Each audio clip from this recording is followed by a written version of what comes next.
નમસ્કાર દર્શક મિત્રો, પોલીસ ફોકસ ન્યૂઝ ચેનલમાં આપનું હાર્દિક સ્વાગત છે। હવે એક નજર આજના મુખ્ય સમાચાર પર। વાવના સપ્રેડાથી ઢીમા 7 કિલોમીટર રોડનું નવીનીકરણ કરવા માંગણી।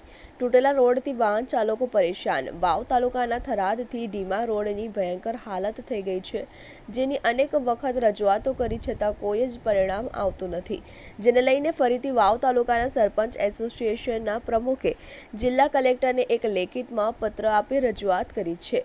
વાવના સપ્રેડા ઢીમા માત્ર 7 કિલોમીટરનું અંતર ધરાવતા આ રોડ ઉપર ઠેર ઠેર ખાડાઓનો સામ્રાજ્ય વધી ગયું છે। તાજેતરમાં નવીન બનેલો રોડ સમય મર્યાદા કરતાં વહેલો તૂટી ગયો છે।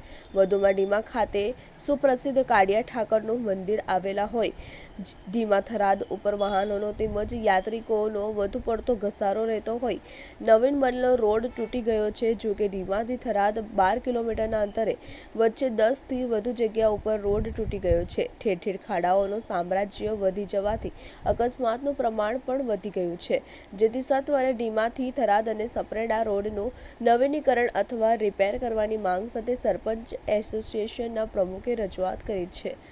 મિત્રો, આવા જ અવનવા સમાચાર જાણવા માટે અમારી ચેનલને લાઈક કરો, સબસ્ક્રાઇબ કરો અને બેલ આઇકોન પર પ્રેસ કરો, જેથી અમારી ન્યૂઝની બધી જ અપડેટ આપને મળતી રહે।